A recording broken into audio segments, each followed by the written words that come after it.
In my own shire, if I was sad, homely comforters I had. The earth, because my heart was sore, sorrowed for the son she bore, and standing hills, long to remain, shared with their short-lived comrades' pain, and bound for the same bourne as I, on every road I wandered by, trod beside me, close and dear, the beautiful and death-struck year, whether in the woodland brown I heard the beechnut rustle down, and saw the purple crocus pale, flower from the autumn dale, or littering far the fields of May, lady smocks a bleaching lay, and like a skylit water stood the bluebells of the azured wood.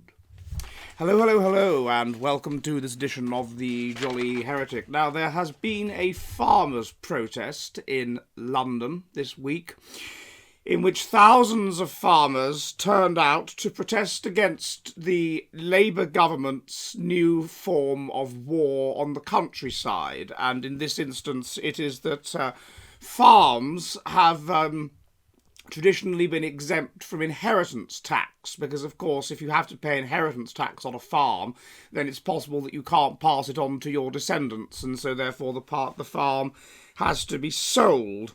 And it used to be that there was no inheritance tax on farms, and now they're saying that if farms are worth over £1 million, remember this is in assets, then they will have to pay 20% inheritance tax. This could be devastating for the English countryside, and Labour know that, and probably that's why they're doing it. And so in today's discussion, I want to talk about really, from an evolutionary perspective, the fundamental division that this this highlights. This goes much deeper than what's being talked about in the media about, it's just that they don't like farmers or whatever, or they're jealous. This is a fundamental psychological divide between the kind of people that live in the countryside and the kind of Labour-supporting people who live in the towns. Before I do that, would you please subscribe? Could you subscribe here on YouTube and hit the like button, leave a like, and hit the red button and whatever.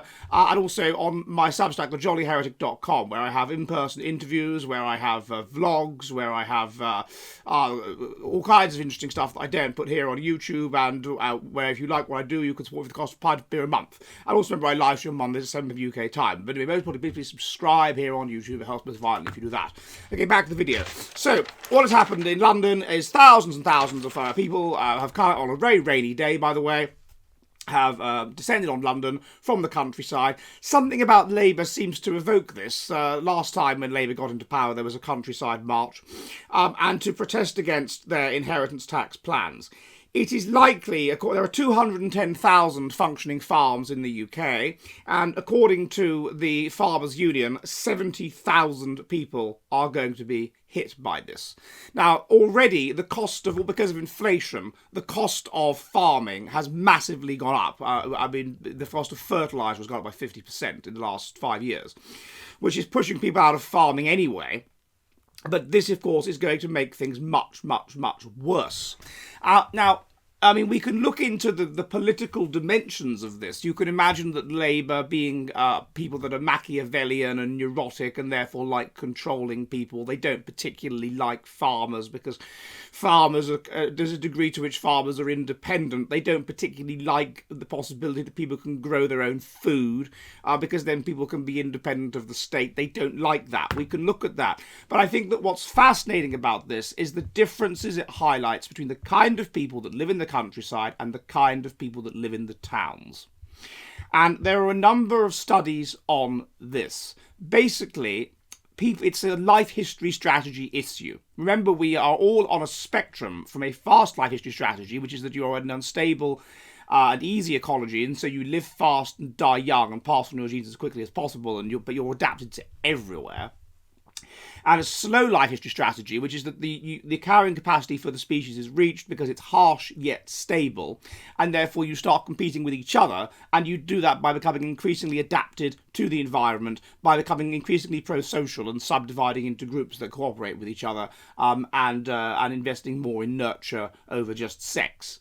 Now, if you look at the studies on the kinds of people that migrate, the kinds of people every generation that move from the countryside to the towns, those people are low in agreeableness, i.e. why would that be? Well, they're not particularly strongly bonded to their families, they're not particularly strongly bonded to their friends, they're not particularly strongly bonded to their place, and they quite like risk and things like that, and so they move from the countryside to the town in pursuit of wealth, basically. They're materialistic, they're low in agreeableness. They're high in neuroticism. Now, on the one hand, that means that you're anxious and you don't like change. That's an element of neuroticism. But also, a big part of neuroticism is just instability. It's just feeling negative feelings, things like anger and resentment and things like that. This would imply, you think you're a bit too good for the countryside, and so you want to leave and go and live in the cities and make money. You're materialistic. If you're high in neuroticism, you like control, you like power, perhaps you're high narcissistic traits, you're materialistic, you want to leave and make a mark and go and live in the towns. And you're high in intelligence. Why? Because intelligent people are better able to accrue the resources to get out of the countryside. Intelligent people are more likely to be educated, and that will allow them to get out of the countryside. Intelligent people are more future-oriented, so they'll plan whatever to get out of the countryside. So these are the groups every generation that leave the countryside. Basically, psychopathic, intelligent people. Fast life history strategy, intelligent people. Who stays in the countryside? People who have relatively low intelligence, obviously, will stay in the countryside. That's the stereotype, and it's true. But it will also be slow life history strategists. A slow life history strategist has a strong attachment to place. He's evolved to a specific place. He creates very, very strong social bonds with other people, and so he wouldn't abandon them. He wouldn't be particularly ambitious, because being ambitious is associated with neuroticism. If you're neurotic and the world's a frightening and dangerous place, and you want to get power over other people, and you want to get resources for yourself to protect yourself against this dangerous, evil place. So what you have then is a fundamental difference between people who are basically psychopaths, high-functioning psychopaths, who are from nowhere and who will go anywhere, like mosquitoes or something, that aren't particularly adapted to any particular ecology, and then those that are very strongly adapted to a particular ecology, to a particular place. And those people will have a sense of history, a sense of pride in their ancestors, a sense of the eternal, a sense of not wanting change. Such people will be highly conservative, and they won't like change at all. They will see change as very threatening, whereas people that leave, they care about that. And they like change because they hate power, and they like destroying that which is symbolic of tradition. And so it's a fundamentally different, the ancestors, respect for the ancestors, all of these based ideas that are consistent with a slow life history strategy you would expect to be preserved in the countryside. And each generation, the countryside would vomit up its highly intelligent psychopaths into the swirl of the cities. And then once they get to the cities, and there's good studies on this as well, then their life history strategy becomes even more elevated towards a fast life history strategy, because they're surrounded by strangers, which will make them stressed and mentally unstable, and more fast life history strategic. They're in a difficult environment where they're too close with other people and whatever, and it's stressful. So this will again elevate a sense of individuality, and so all of these, and there's more illness there. So all of these things will elevate fast life history strategy ecology. That's the first thing. The second thing that keeps people in the countryside and makes people even from the cities want to move there is it is an evolutionary match. Now, this is something that these people in the cities don't understand at all. They are focused on money.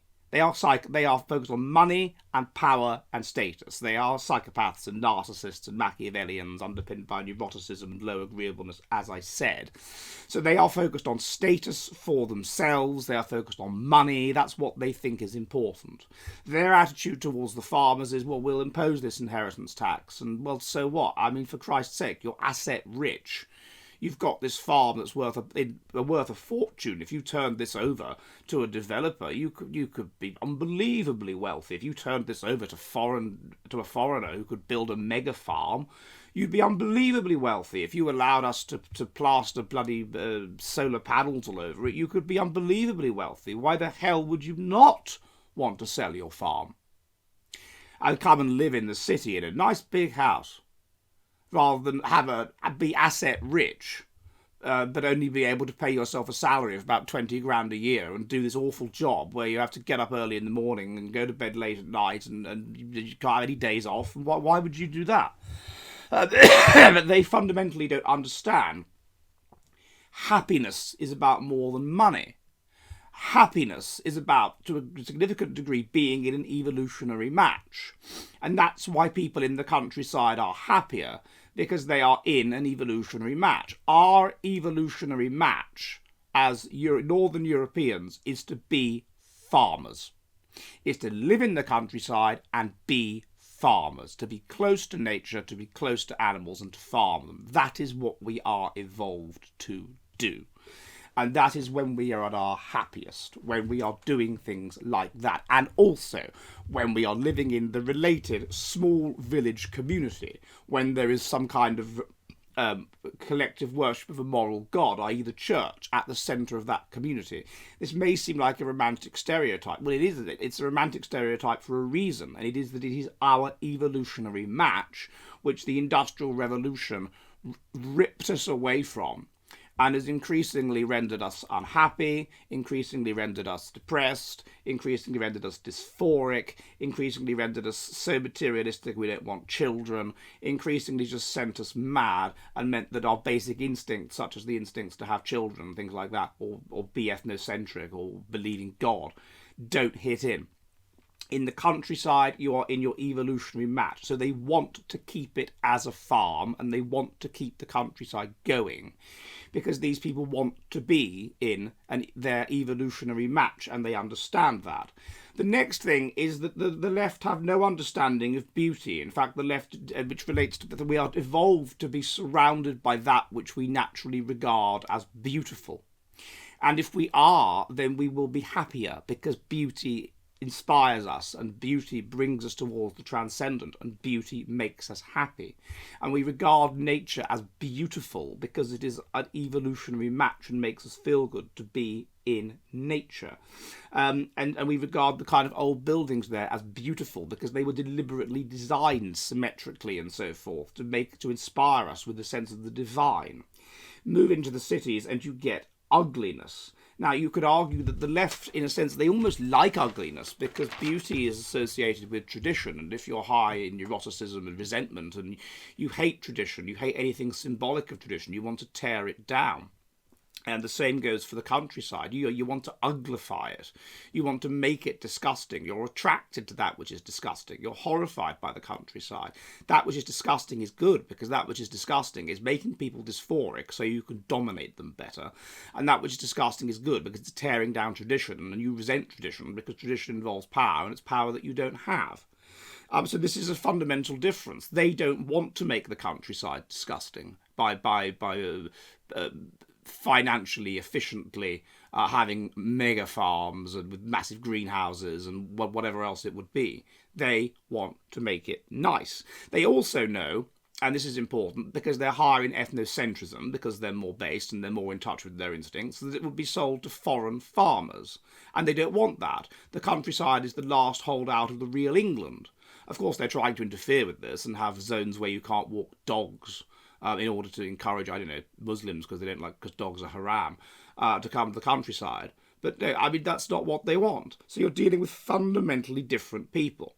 And the final reason that they don't like the countryside is because, as I mentioned earlier, there's an independence to being a rural person. There's a lack of control.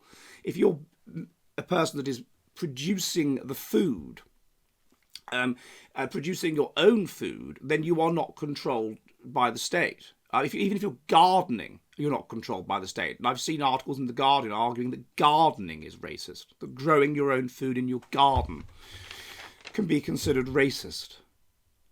So they don't like that. They're neurotic, they're mental, they want to control everybody. And that includes the idea, therefore, that you could do things independent of their dominance, independent of the state, including growing food. Is absolutely horrific, and perhaps another element of it is just almost a loathing of the fact that the farmer has a degree of control over them, because we do kind of need farmers. We need the food. We love the meat. We hate the blood, in the words of Show of Hands, but we love the meat, and we need the food, and therefore there's a degree to which that they will always have the whip hand, and that Labour don't like that, and Labour resent them and hate them. But I think that that's what this highlights more than what's being said. It's this fundamental difference in genetically underpinned psychology between people that live in the countryside and people that live in the towns, and particularly in metropolises like London, where they're a fundamentally different kind of human being, and they are not going to get on, and they're not going to see eye to eye. Now, I apologise for the way in which I am talking. For the first time in 2 years, I seem to have contracted some kind of contagion. I thought it might be malaria. I had most of the symptoms, but I was reassured that there hasn't been malaria in Finland for hundreds of years, so it's probably not that. But goodness knows. Anyway, I hope this is a bit of interest, and I will see you soon, and goodbye! Are you ready for the future of the West?